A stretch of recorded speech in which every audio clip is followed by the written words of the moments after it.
ओम शांति। आप सभी को होली की ढेरों शुभकामनाएं। हैप्पी होली। अभी बहुत सुंदर हमने सांस्कृतिक कार्यक्रम भी देखा और कितना सुंदर अलग अलग रसों से रंगों से भरपूर बाबा की कन्याओं ने इतनी सुंदर उपस्थिति की। आज हम ये जो क्लास कर रहे हैं इसका लक्ष्य है होली के आध्यात्मिक रहस्य को समझना। पर सबसे पहले हम समझेंगे कि ये समझना क्यों है। क्योंकि होली तो सभी मना रहे हैं, सभी मना रहे हैं ना। आज होली जलाएंगे और कल रंग खेलेंगे। और आजकल बहुत सारी और भी विधियां बन गई हैं, है ना, होली मनाने की। जैसे बच्चे आप सड़कों पर देखेंगे तो बच्चे साइड में खड़े हैं और बलून में पानी भर भर कर फेंकते हैं और बहुत अच्छे निशाने लगाते हैं ताकि किसी की कमर टूटे, सर फूटे, है ना। तो उसमें जो रस आएगा वो वैसे कहाँ आएगा। तो इस प्रकार से भी कई तरह की बातें आज होती हैं।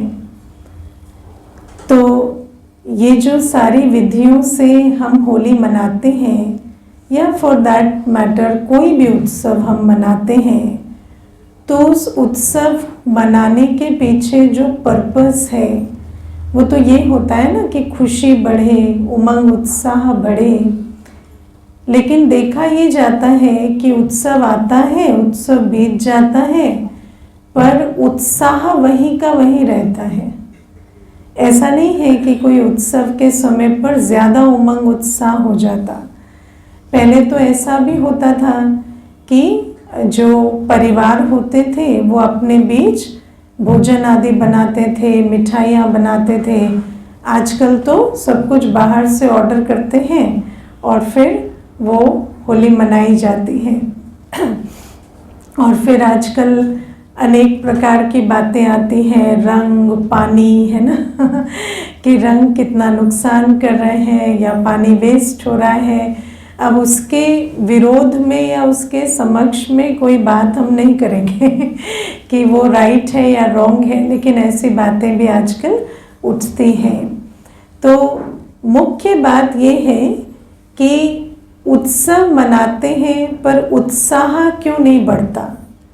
क्योंकि भारत तो उत्सवों का देश है, तो हर मास कम से कम 1-2 उत्सव तो होते ही हैं।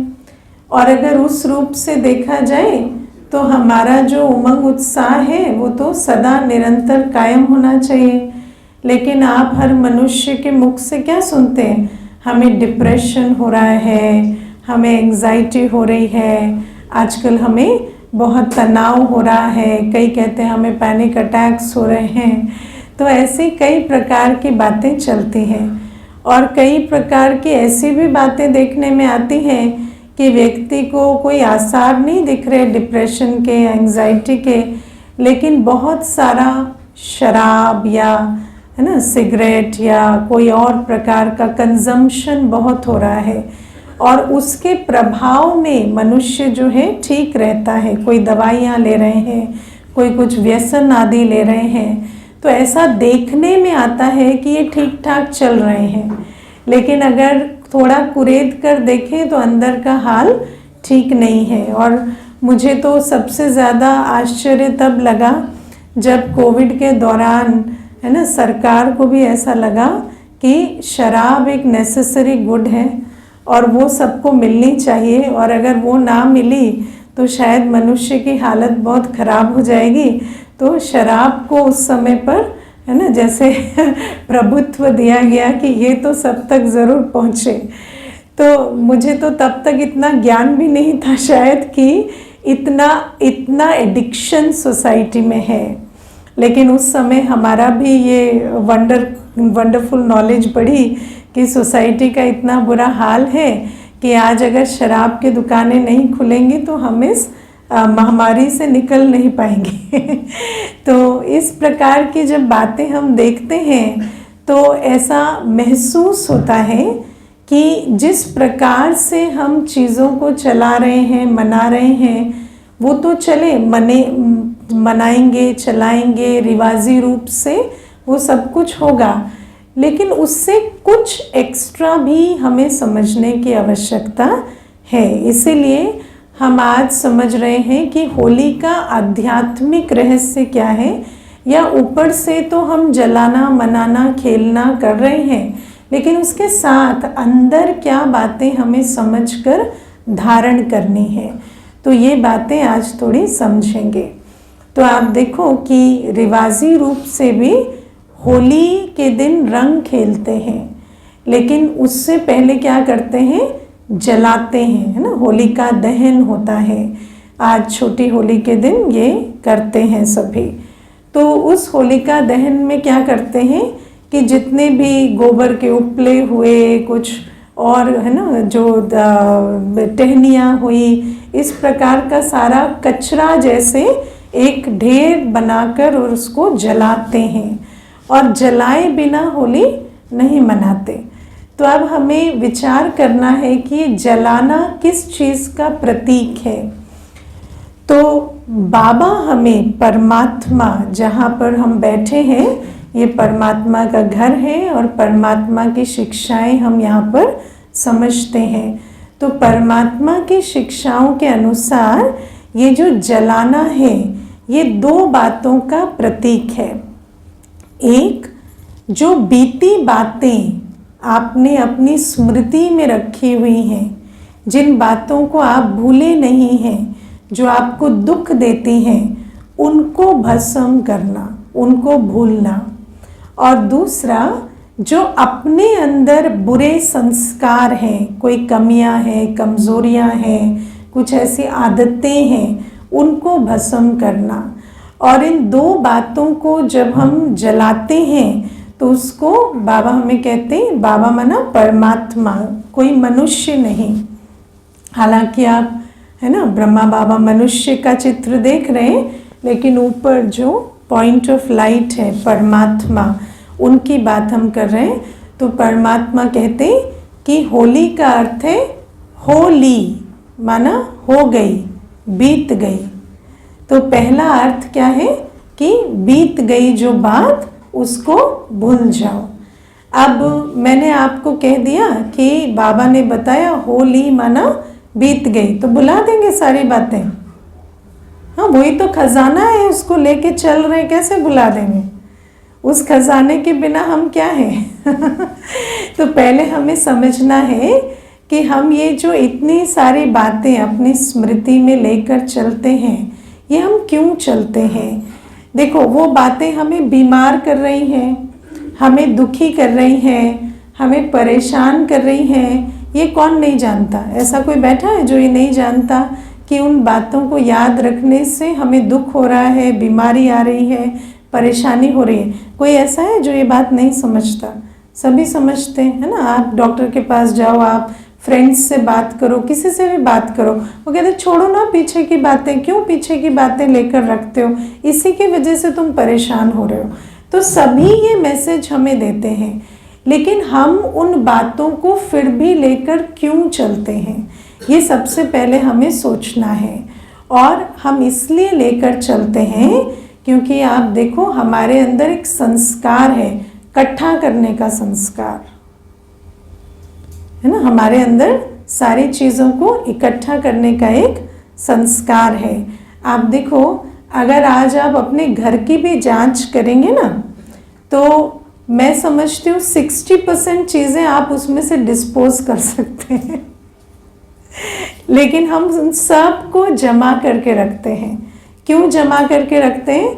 क्योंकि जब खरीदा था तो उस पर खर्च किया था, तो जब इन्वेस्ट किया है ना, तो उसको फेंकने का दिल नहीं करता। और दूसरी बात है, हमें ऐसा भी लगता है कि कम से कम भरा हुआ तो है। चाहे कचरे से ही भरा हुआ है, लेकिन घर भरा हुआ तो है। तो इसलिए उन बातों को, उन चीज़ों को भी खाली करने में हम एकदम से कदम नहीं बढ़ाते। तो ऐसे ही ये जो मन का कचरा है, और तीसरा संकल्प भी एक चलता है, कभी काम आ जाएगा, है ना, कभी काम आ जाएगा। तो इसीलिए इसको रख कर रखो। कभी हो सकता है आज तक काम नहीं आया, 25 साल में तो नहीं आया, लेकिन 25 साल के बाद भी शायद काम आ सकता है। तो इस रूप से भी उसको रखते हैं। तो हमारे अंदर भी जो हम इतनी सारी बातें जमा कर रखते हैं, वो इसलिए क्योंकि उन बातों को हमने बहुत सहेज के रखा। जब वो बातें हुई तो हमने उस पर बहुत इन्वेस्ट किया है। उनको हम अपनी मेमोरी कहते हैं, उनको हम कहते हैं यही तो मेरी यादें हैं, यही तो मेरी बातें हैं। मैं आपको इसमें एक बात बताती हूँ। एक बहन है, उसने मुझे एक बार फ़ोन किया और कहती है, मेरे पिताजी हैं ना दीदी, मैं एक ही बेटी हूँ और पिताजी अकेले हैं, माताजी का भी शरीर छूट गया, तो अब उनको रोज़ मैं फ़ोन करती हूँ जैसे मेरा फ़र्ज़ बनता है। तो जब मैं उनको फ़ोन करती हूँ, वो अपनी जीवन की सारी बातें, इसको गाली देना, उसको गाली देना, उसने ऐसे कर दिया, 15 मिनट उसको गालियाँ देते रहे, फिर दूसरे पर आ गए, फिर उसको गालियाँ दी, तो ऐसे वो करते चले जाते हैं। तो जब मैं उनसे फ़ोन रखती हूँ तो मैं बहुत भारी हो जाती हूँ। मुझे ऐसा लगता है जैसे इसके बाद मुझे शायद वॉक पे जाना पड़ेगा या सोना पड़ेगा, मैं बहुत थक सी जाती हूँ। लेकिन रोज़ उनको फ़ोन करना होता है, तो अब क्या करें? तो मैंने उनको कहा, आप उनको फ़ोन करोगे ना नेक्स्ट, तो उनको कहना आप कुछ अच्छी बातें करो, नहीं तो फिर मैं आपको फ़ोन नहीं करूँगी। तो अगले दिन उसने ऐसा किया, उसने उनको कहा कि आप कुछ अच्छी बातें करो, नहीं तो हम फ़ोन नहीं करेंगे। तो पिताजी कहते, क्या अच्छी बातें, वो क्या होती है? मेरे पास तो यही बातें हैं, इसके अलावा तो मुझे कुछ आता ही नहीं। मैं सारे दिन अपने से भी यही बातें करता हूँ, और जब तुम भी फ़ोन करते हो तो यही करता हूँ, इसके अलावा तो मुझे कुछ आता नहीं। तो बेटा तुम्हें फ़ोन तो करना पड़ेगा, और फ़ोन नहीं करोगे तो मैं चाचा जी को कहूँगा, इनको कहूँगा, उनको कहूँगा कि बच्चे ख़राब हो गए, और फ़ोन तो करना पड़ेगा, और मेरे पास यही बातें यही सुननी पड़ेगी, है ना। तो क्या है कि हमने जो खजाना इकट्ठा किया है वो सारा इस प्रकार का है। और फिर दिल ऐसे होती है कि अगर इन्हीं बातों को भूल जाएं तो फिर हमारे पास है ही क्या, कुछ बात ही नहीं है, यही तो मेरे अस्तित्व का हिस्सा है। और दूसरी बात ये भी है कि जब हम कोई भी स्मृति ऐसी आप देखो जहाँ पर आप कोई ऐसी बात तो याद नहीं रखते ना जहाँ आप रॉन्ग हो दूसरा राइट हो, ऐसी तो कोई बात हमें याद नहीं रहती। सारी बात कौन सी है? जिसमें वो रॉन्ग है और आप राइट हैं, करेक्ट। तो जैसे ही आप उस बात को याद रखते हैं, याद करते हैं, तो आपकी ईगो को एकदम से बूस्ट मिलता है, बिना किए, फ्री में, बिना कुछ किए फ्री में। आपने याद किया 20 साल पहले इसने ऐसा किया था, मैंने ऐसा किया था, और मैं तो राइट था, ये रॉन्ग था। तो उस हिसाब से बैठे बैठे आपने अपनी ईगो को एक पुश दे दिया, एक, है ना, ईगो को बूस्ट कर लिया। और है ना, कहते हैं ना, हींग लगे ना पिटकरी रंग आए चोखा। तो कुछ खर्च नहीं और आराम से बैठे बैठे ईगो भी इन्फ्लेट हो गई। तो इस हिसाब से हम उन मेमोरीज़ को छोड़ते नहीं हैं। लेकिन शिव बाबा हमें ये समझाते हैं कि वो जो बातें आप अपने अंदर रखते जा रहे हैं वो बदबू पैदा कर रही हैं, है ना। आप देखो कोई सड़ी हुई चीज़ जितना लंबा समय होता है ना, उतना उसमें और भी कीटाणु जीवाणु पलने लगते हैं, और वो बदबू क्रिएट करती है और बीमारियां क्रिएट करती है। ऐसे ही वो सारी बातें आपके अंदर भी बीमारी क्रिएट कर रही है। कौन सी बीमारी? क्रोध की बीमारी, उदासी की बीमारी, भय की बीमारी, निराशा की बीमारी, है ना। ये सारी बीमारियां अंदर पनप रही हैं। तो इसीलिए बीती को बीती करना है। तो पहले तो कारण समझ लिया कि क्यों करना है, क्योंकि ये हमें नुकसान कर रही है। लेकिन अब हमें विधि समझनी है कि बीती को बीती कैसे करें, होली कैसे करें। तो उसके लिए हमें ये समझना है कि एक नियम है, no problem can ever be solved in the same consciousness with which it is created. अगर आप किसी भी बात को बदलना चाहते हैं तो जिस कॉन्शियसनेस में वो बात आपने की है उस कॉन्शियसनेस को आपको चेंज करना होगा, है ना। अब आप देखो कि एक सीन आपको 10 वर्ष पहले से याद है, उस सीन में सामने वाला गलत था, आप सही थे।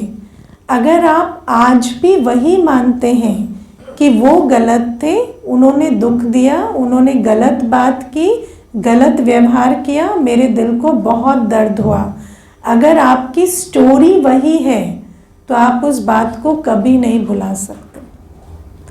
इसीलिए अब हमें नया ज्ञान चाहिए ताकि हम ज्ञान के प्रकाश में उस बात को डिफरेंटली देख सकें। और जब हम उस बात को डिफरेंटली देखेंगे तब तो उसके प्रति हमारा जो रिस्पॉन्स है वो बदलेगा ना। तो अब हमें क्या समझना है कि जब कोई घटना हुई अतीत में तो आप उस घटना में थे, कुछ परिस्थिति थी और कुछ आत्माएं, दूसरे व्यक्ति भी इन्वॉल्व थे। अब वो जो तीनों फैक्टर्स हैं उसको हम ठीक से समझेंगे कि आपने जिस प्रकार से उस स्टोरी को अपने अंदर रिकॉर्ड किया है क्या वो राइट वर्जन है ना, या उसके आगे भी कुछ है। हाँ, तो उसके लिए पहले हम आध्यात्मिक ज्ञान समझते हैं। आध्यात्मिक ज्ञान क्या कहता है कि आप अपनी आइडेंटिटी को भूल के क्या समझो, आप एक आत्मा हो और उस सीन में जो दूसरा व्यक्ति इन्वॉल्व था वो भी कौन है, वो भी एक आत्मा है। और वो जो वहाँ पर हुआ उसको आप डिफरेंट लाइट में देखने की कोशिश करो। इसको एक उदाहरण से समझते हैं। मुझे एक बार एक माता कहती, दीदी मेरा बेटा है 6 साल का, ठीक है, मेरा बेटा मुझे मारता है ना, और ऐसे नहीं जैसे बच्चे मारते हैं, वो प्रॉपर जैसे ज़ोर ज़ोर से थप्पड़ मारता है मुझे एंगर में, और मुझे बहुत गंदी गंदी बातें भी मेरा बेटा कहता है। और इस बात से मैं डील नहीं कर पा रही क्योंकि मैंने उसका बहुत ध्यान रखा है, मैंने उसको जन्म दिया है, पालना की है, और अगर बच्चा ऐसा व्यवहार करे तो बताओ उस बात को कैसे सहें, है ना। तो फिर अब आप देखो उसका दुख क्यों है, क्योंकि वो माँ है और ये बच्चा है, राइट। तो जब बच्चा दुर्व्यवहार करता है तो माँ नहीं सह सकती, क्योंकि माँ के अंदर क्या है कि मैंने तो इसको जन्म दिया, मैंने इसका इतना किया, तो ये जो छोटी सी बात भी कर रहा है ये बहुत बड़ी बात है। तो मैंने उस माता को एक प्रश्न पूछा, मैंने कहा आपके साथ जीवन में कितने लोगों ने दुर्व्यवहार किया? तो कहते बहुत लोगों ने किया दीदी, ऐसा तो नहीं है। फिर वो कहने लगी, है ना, फला व्यक्ति भी जीवन में था, हस्बैंड ने भी बहुत सारी बातें कही है, सास ने भी किया है, लेकिन तो मैंने कहा फिर आप उन बातों को कैसे सह लिए? तो मुझे कहती वो इसलिए बर्दाश्त हो गई ना दीदी कि ठीक है सास है ना, वो तो ठीक है उन्होंने कहा, या हस्बैंड है तो मुझे लगा अच्छा चलो हमारी तो बनती नहीं है तो इन्होंने मुझे ऐसे कहा, तो उन बातों को मैंने सह लिया। लेकिन बच्चा तो मेरा खून है, बच्चा तो मेरा सब कुछ है, मैंने जन्म दिया, तो बच्चा कहे तो नहीं सहन होता। तो मैंने उनको कहा अब थोड़ा सा हम लोग स्पिरिचुअली सोचेंगे, है ना। अब मैं आज आपको बताती हूँ, आप माँ नहीं हैं और ये आपका बच्चा नहीं है। आप कौन है? आत्मा है। और ये कौन है? ये एक आत्मा है। और आप दोनों के बीच जो भी हो रहा है वो एक कर्मों के हिसाब किताब के अनुसार ये बात चल रही है। तो 2 मिनट के लिए आप भूल जाओ, आप माँ हैं, ये बच्चा है, बस इतना याद रखो। आप भी एक आत्मा है, अपनी यात्रा में है, ये भी एक आत्मा है, अपनी यात्रा में है, और कुछ कर्मों का हिसाब किताब ऐसा है कि ये इस प्रकार से आपके साथ व्यवहार कर रहा है। लेकिन आपको इसमें ये भी समझना है कि ये जो कर्मों का हिसाब किताब है, इसको अगर साइड में रख दें तो ये आत्मा बहुत अच्छी है ना। हर आत्मा, इसको हम लोग कहते हैं separating the person and the behaviour ना। जो आत्मा है वो तो बहुत अच्छी है, लेकिन उसका व्यवहार ऐसा क्यों है? क्योंकि उसके संस्कार बिगड़े हुए हैं। और किसी को भी बुरा कहने की जगह हमें क्या समझना है? वो कमजोर है। Weak souls perform bad actions. तो जब कोई बुरा व्यवहार करता है तो हमें समझने की क्या चीज़ है? ये कमज़ोर है।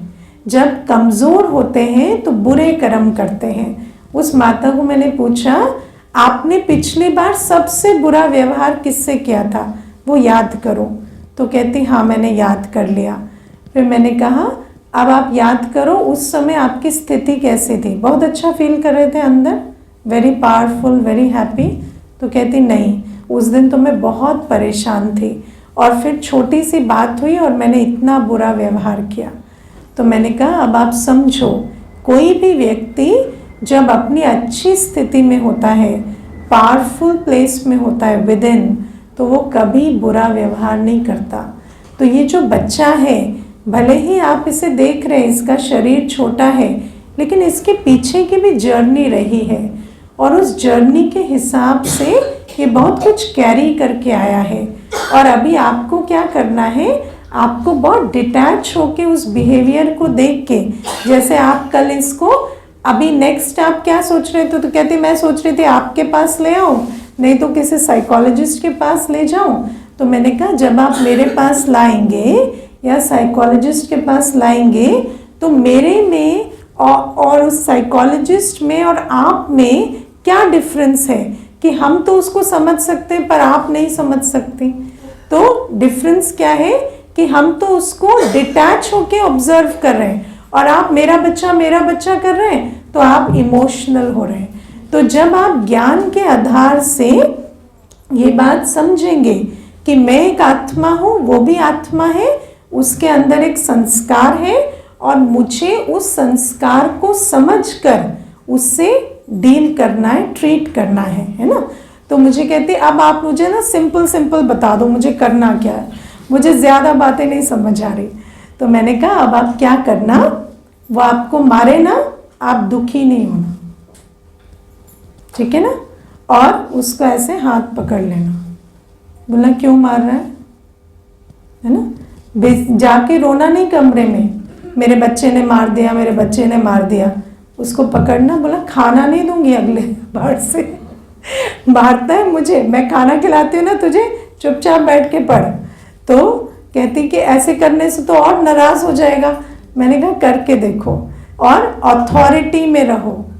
वो बच्चा है, वो भूल गया आप माँ है, आप क्यों भूल जाती है मेरा बच्चा है ना। आप क्यों उसको बच्चा, उसको माँ बनाकर आप बैठी हैं वो मार रहा है, आप रो रही हैं। तो इस प्रकार से नहीं चलेगा, इक्वेशन को आप ठीक करो। तो उसके बाद से वो स्ट्रिक्ट हो गई है ना। वो गालियां देता, वो कहते मुझे कोई फर्क नहीं पड़ रहा तेरी गालियों से, तू होमवर्क करेगा तो खाना खाएगा, नहीं करेगा तो चला जाएगा। तो बिल्कुल धीरे धीरे ठीक हो गया है ना। और अन्य समय पर जब वो नाराज नहीं है या ऐसा नहीं है तो प्यार से भी चलते। तो ये सारी बातें हमें समझनी पड़ेंगी, क्योंकि जो बातें हम पीछे कैरी करते हैं, जैसे अभी पीछे का व्यवहार जो उस माता ने बुद्धि में रखा है, उस आधार से वो आगे भी उससे कैसे रिलेट कर रही है ना। ये तो मुझे प्यार नहीं करता, ये तो इस प्रकार से चलता है। तो पास्ट मेमोरी आपके प्रेजेंट एटीट्यूड को कलर कर रही है। और अगर आपका प्रेजेंट का एटीट्यूड ऐसा है तो फिर आपके एटीट्यूड के हिसाब से आपको रिजल्ट मिल रहा है। तो हम सोच रहे हैं देखो वो बात जो 10 साल पहले हुई थी वो आज भी कंटिन्यू कर रही है, लेकिन कंटिन्यू कौन कर रहा है? कंटिन्यू तो आप कर रहे हैं। पहले आप उस बात को याद रखते हैं, फिर उसको अपने एटीट्यूड में लाते हैं, उस हिसाब से आप बिहेव करते हैं, तो सामने से भी वो रेस्पॉन्स आता है। तो इसीलिए परमात्मा हमें कहते पहले तुम पिछली स्टोरी को भूलो, और पिछली स्टोरी को भूलने के लिए आपके पास एक नई स्टोरी होनी चाहिए जो आप अपने आप को कहेंगे। और जब आप कहते हो ये व्यक्ति बुरा नहीं, ये कमज़ोर है और मैं एक आत्मा हूँ, मैं पावरफुल हूँ, मैं बिना इमोशनल हुए प्रैक्टिकली इस सिचुएशन से डील कर सकती हूँ, तो आप उससे डील कर लेंगे। अब विचार करो, ये जो बातें हैं ये सिर्फ संबंधों में नहीं आती, ये परिस्थितियों में भी आती है। जैसे आप विचार करो, स्टूडेंट्स होते हैं, अब एग्ज़ाम का एक अटेम्प्ट दिया, फेल हो गए, दूसरा अटेम्प्ट दिया, फेल हो गए, तीसरा अटेम्प्ट दिया, है ना, और अभी रिजल्ट आने वाला है, तो सोच क्या चल रही है, इस बार भी लगता है कुछ होने वाला नहीं है। क्यों? क्योंकि वो जो बीती बात है वो आपके प्रेजेंट एटीट्यूड में आ जाती है। और अगर अध्यात्म की माने तो थॉट्स बिकम थिंग्स, संकल्प से सृष्टि बनती है। आप जैसा सोचते हैं वैसा होता है। तो अगर आपका एटीट्यूड ये है तो मोर लाइकली देन नॉट आप इस बार भी फेल हो जाएंगे तो इसीलिए अगर हमें खुशी मनानी है, खुश होना है, तो पहले बीती बातों को हमें फुल स्टॉप लगाना होगा। और जब कोई ऐसा इंसिडेंट हो जाता है, पीछे की बात हो जाती है और आपको बार बार वो बात याद दिलाती है कि 2 बार सक्सेस नहीं मिली तो शायद मेरे भाग्य में नहीं है, तो उस समय पर आपको क्या कहना है, इस दुनिया में, है ना, सृष्टि के नियम अनुसार 1 सेकंड ना मिले दूसरे से, इस सृष्टि के नियम अनुसार कोई भी 2 सेकंड एक जैसे नहीं होते। इसलिए पिछले सेकंड की बात को मुझे इस सेकंड में कैरी नहीं करना है ना। देखो, एक दिन में भी अगर आप ज्योतिषी के पास जाएंगे, वो कहेगा एक दिन में भी आपकी दशाएं बदलती हैं, कहते हैं ना। हाँ, मैं ज्योतिष को प्रमोट नहीं कर रही हूँ बाय द वे, है ना, तो उस पर व्यूज़ अलग हैं, लेकिन है ना, जो नॉर्मली भी लोग कहते हैं एक दिन में भी दशाएं बदलती हैं। तो अगर आप उस हिसाब से देखें तो हर सेकंड एक नया सेकंड है। आप जो पिछले सेकंड में हुआ, उस समय आपकी क्या दशा थी, उस समय आपकी डेस्टिनी की कौन सी पीछे की बात आपको पुकार रही थी, उस बात को आप अब भूल जाओ। अब आप स्टार्ट फ्रेश करो, और जब आप फ्रेश स्टार्ट करेंगे तो आपको इस सेकंड में वो बात भी दिखाई देगी या अनुभव होगी जो आपने कभी सोची नहीं थी, है ना। और वैसे भी you fail until you succeed तो सक्सेस तो एक ही बार होती है, बाकी तो फेलियर्स ही होते हैं, है ना। तो इसीलिए फेलियर्स को कभी स्मृति में नहीं रखना, वो उस समय की बात थी।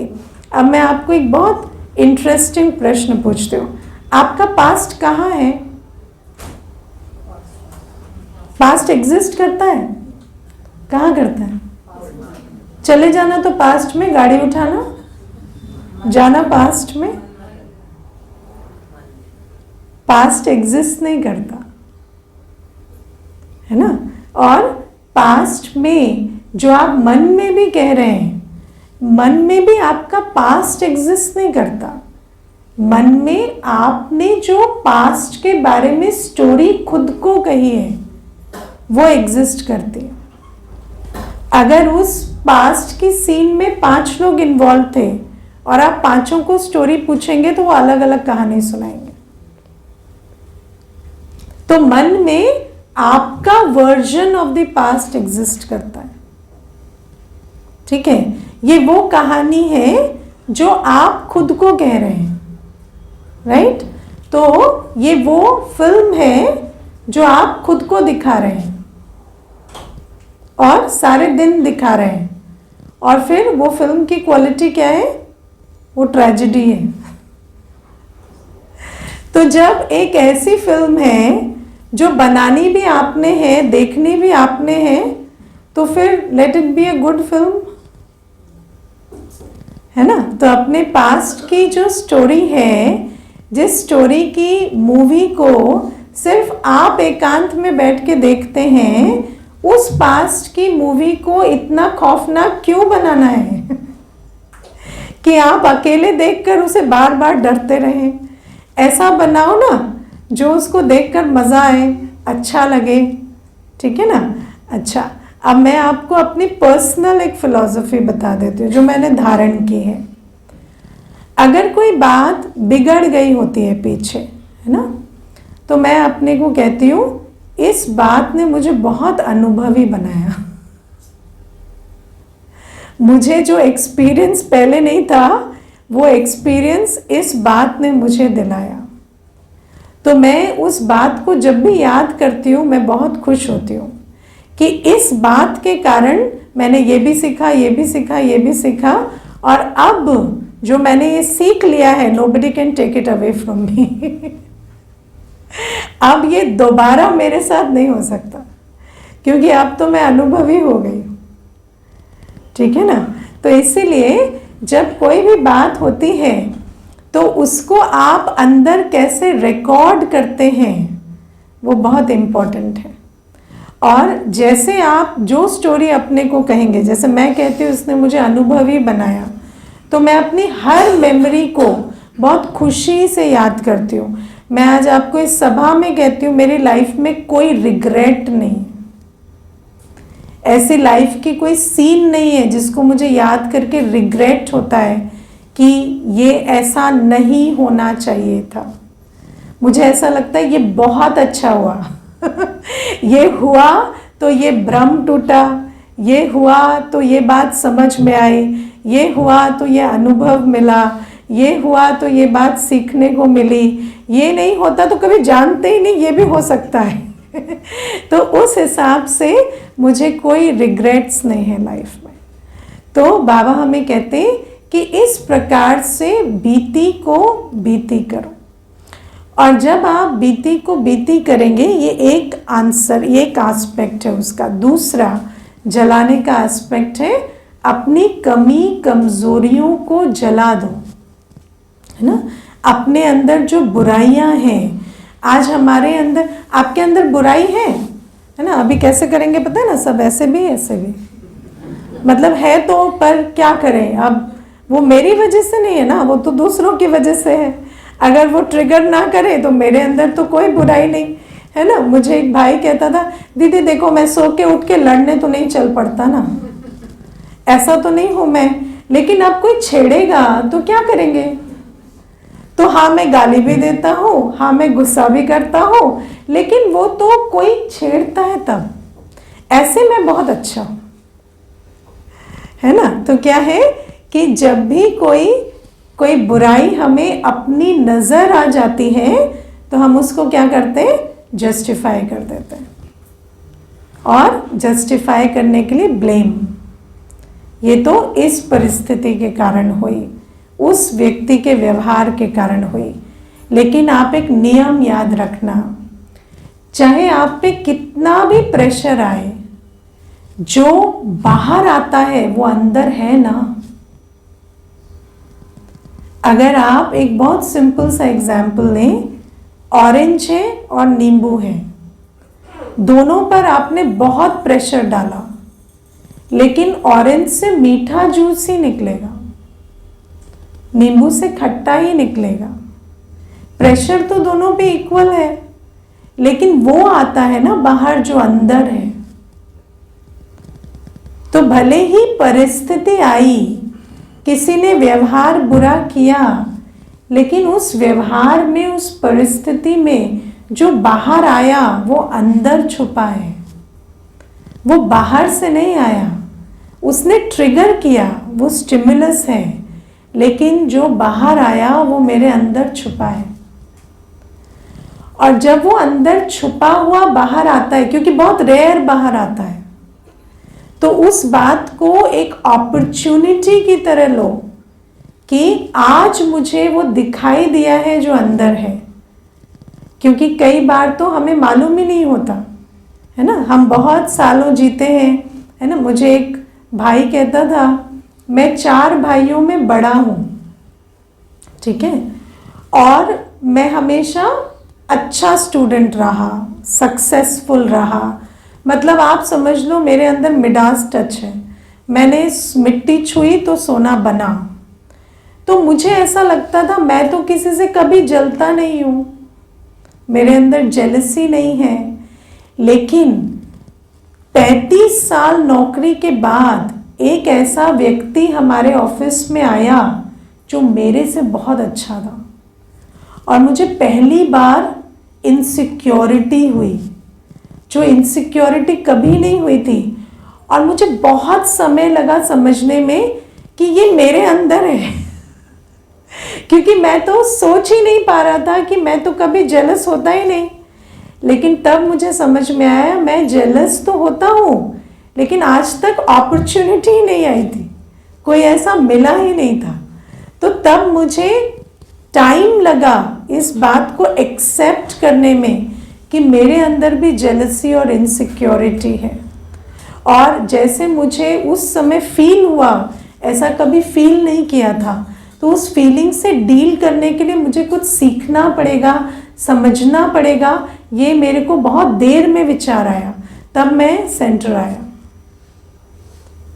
तो आप सोचो कई बार ऐसा होता है कि क्योंकि हमारी परिस्थितियां इतनी अनुकूल होती हैं कि हमारे अंदर जो डीमंस छुपे हैं वो कभी बाहर ही नहीं आए, उनको इतना प्यार से अंदर अंदर, है ना, पोसा गया कि कभी बाहर ही नहीं आए।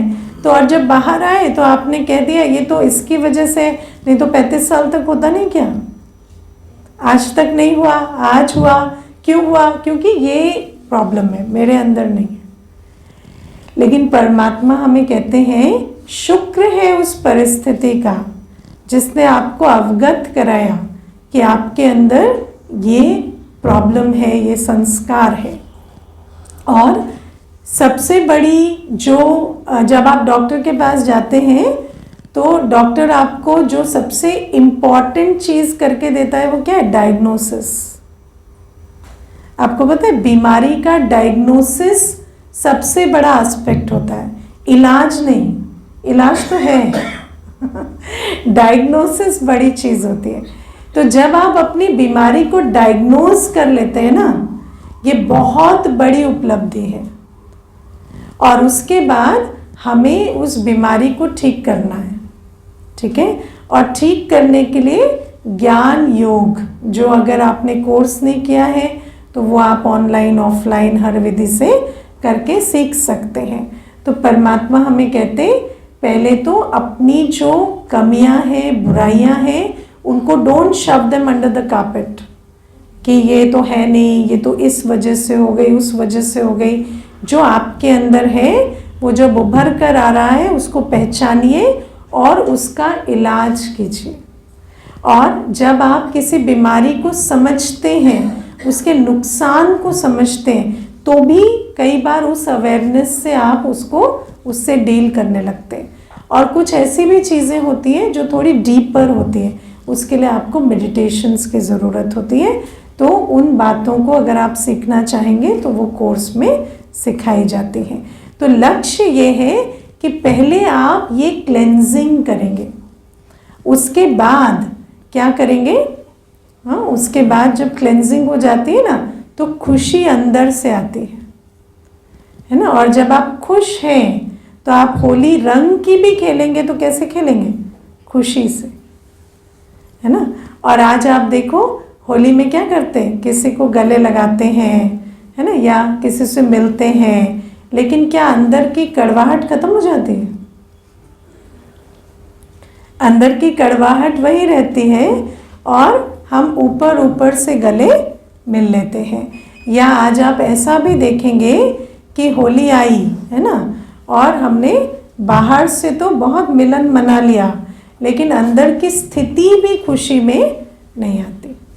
तो परमात्मा हमें कहते सच्ची होली अगर वैसे भी मनानी है जहाँ हम एक दूसरे के साथ, देखो एक रंग क्यों लगाते हैं सबको, ताकि एक हो जाए, इसीलिए लगाते हैं ना, ये पर्पस होता है कि यूनिफॉर्मिटी आ जाए, भेदभाव खत्म हो जाए। लेकिन क्या रंग लगाने से भेदभाव खत्म हो जाते हैं?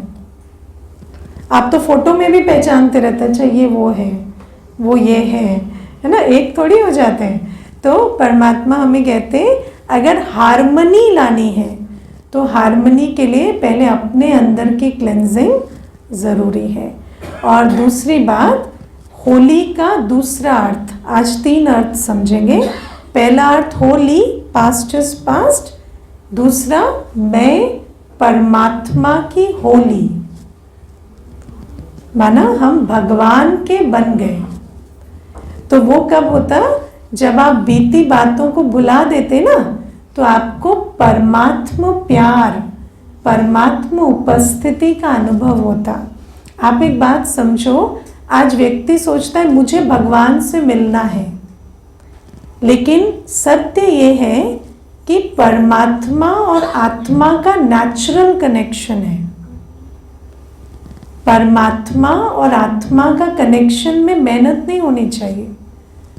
परमात्मा हमारा पिता है, हम उसके बच्चे हैं, उनके साथ हमारा नेचुरल कनेक्शन है, लेकिन वो कनेक्शन टूटा हुआ है। क्यों? क्योंकि हमारे और उनके बीच ये सारी जो बुराइयों की परत आ गई है, ये जो मनुष्य और पुरानी दुनिया का जो की बातों से जो हमारा मन भरा रहता है, घिरा रहता है, तो हम परमात्मा की लाइट माइट रिसीव नहीं कर पा रहे।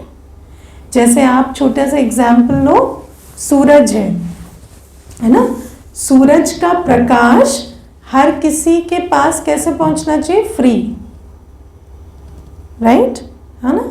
अब हम किस दुनिया में रह रहे हैं जहाँ विटामिन डी की कमी है।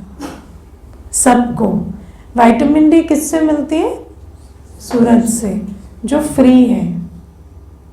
तो फिर सबको कमी कैसे है? सूरज की गलती है? आप विचार करो, it is a very wonderful thing कि जो फ्री मिलती है उसकी सबको कमी है। इसलिए नहीं कि सूरज छिपा रहता है, पहुंचता नहीं है, ऐसा नहीं। वो तो निरंतर हमें प्रोवाइड कर रहे हैं, लेकिन हम अपने कमरों से नहीं निकल रहे, हम बिस्तर से सो के नहीं उठ रहे। तो अगर हम ही नहीं उठेंगे तो वो जो फ्री है, जो इजीली एक्सेसिबल है, वो हमें मिलता नहीं है। तो परमात्मा का भी अनुभव, उसकी उपस्थिति का, उसके प्यार का, शांति का, सुख का, प्रोटेक्शन का, शक्ति का अनुभव हर आत्मा कर सकती है। कब? जब वो यहाँ के बोझ से मुक्त रहे। हमारा ये मन अगर इस दुनिया की बातों के चिंतन से थोड़ा देर फ्री हो जाए ना, तो हम परमात्मा को फील कर सकते हैं, है ना। एक बहुत अच्छा एक्सप्रेशन इसमें आता है, be still and know that I am here. परमात्मा क्या कहते हैं? बस तुम स्थिर होकर बैठो और जानो कि मैं तुम्हारे आसपास हूं, तो तुम मुझे फील कर सकते हो। पर हम स्थिर होकर बैठते हैं? हम तो फोन लेकर, जब अपना विस्तार खत्म हो गया तो सारी दुनिया का विस्तार हम अपनी बुद्धि में रखते हैं। तो मेडिटेशन में कुछ नहीं करना होता, let go and just feel God's presence. बस लेट गो करना होता है कि ये जो सारी दुनिया, शरीर, संबंध, सबका जो आपके दिमाग में ट्रैफिक रहता है ना, इसको छोड़कर परमात्मा की उपस्थिति को फील करना। और इसको हम कहते हैं परमात्मा की होली। और कहते हैं ना, संग का रंग लगता है ना। तो संग, जैसे ही परमात्मा का संग होगा तो संग का रंग आपको लग जाएगा। परमात्मा की उपस्थिति जैसे ही फील होगी तो वो सुख का सागर है, प्यार का सागर है, शांति का सागर है। तो आप भी क्या एब्जॉर्ब कर लेंगे? सुख, शांति, प्यार, शक्ति। और आपका स्टेट ऑफ माइंड भी कैसा हो जाएगा? शांत, सुख स्वरूप, प्रेम स्वरूप, शक्ति स्वरूप। तो इसे कहते हैं सच्ची होली मनाना, परमात्मा के रंग में रंगना। सच्ची होली मनाएंगे ना, लास्ट में एक मेडिटेशन कराऊंगी, उसमें सच्चे रंग में रंगेंगे परमात्मा के। और तीसरा, होली का अर्थ है, होली माना पवित्र। तो जब हम परमात्मा के रंग में रंगते हैं तो हम भी कैसे बन जाते, पवित्र बन जाते हैं। और purity is the mother of peace and happiness. जब आप पवित्र हैं तो आप सुख शांति को अट्रैक्ट करते हैं। देखो, इस दुनिया में सब कुछ है, पर आपके पास क्या होगा डिपेंड्स ऑन आप किस चीज को अट्रैक्ट करते हैं। और जितना आपके अंदर प्योरिटी होगी, आप सुख शांति को अट्रैक्ट करेंगे।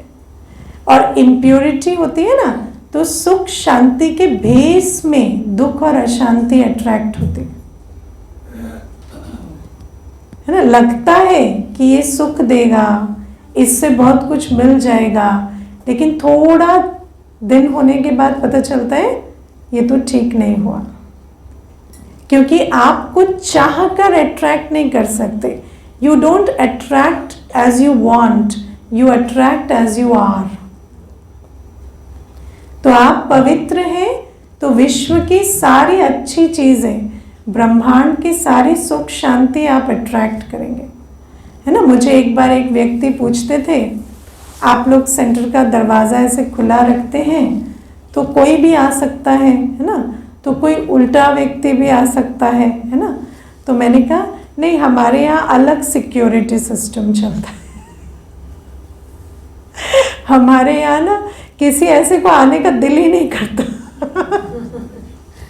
जिसके अंदर बुराई है, जो जिसके अंदर प्योरिटी होती वही आता है। तो कहते ये क्या सिक्योरिटी सिस्टम है। तो मैंने कहा ऐसे थोड़ी, आप आए, हम आज ही आपको सिक्योरिटी सिस्टम सारा समझा दें, पहले थोड़ा टाइम दीजिए, हमारे साथ बैठिए, तो आप सारा सिस्टम समझ पाएंगे। तो क्या है कि आपको किसी को भेजने की या बुलाने की ज़रूरत नहीं है। जैसा आप वाइब्रेट करते हैं उस हिसाब से परिस्थितियाँ या आत्माएं आपके आसपास अट्रैक्ट होकर आते हैं, है ना। कहते हैं birds of the same breed flock together. तो है ना, पंछी थोड़ी आह्वान करते हैं आप आओ, नहीं, वो जैसे हैं वैसे वाले उनके आसपास आकर झुंड बनाते हैं। तो बाबा कहते हैं इस प्रकार से जब हम होली बन जाते हैं तो सुख शांति की दुनिया को अट्रैक्ट करने लगते हैं। ओके, ओम शांति।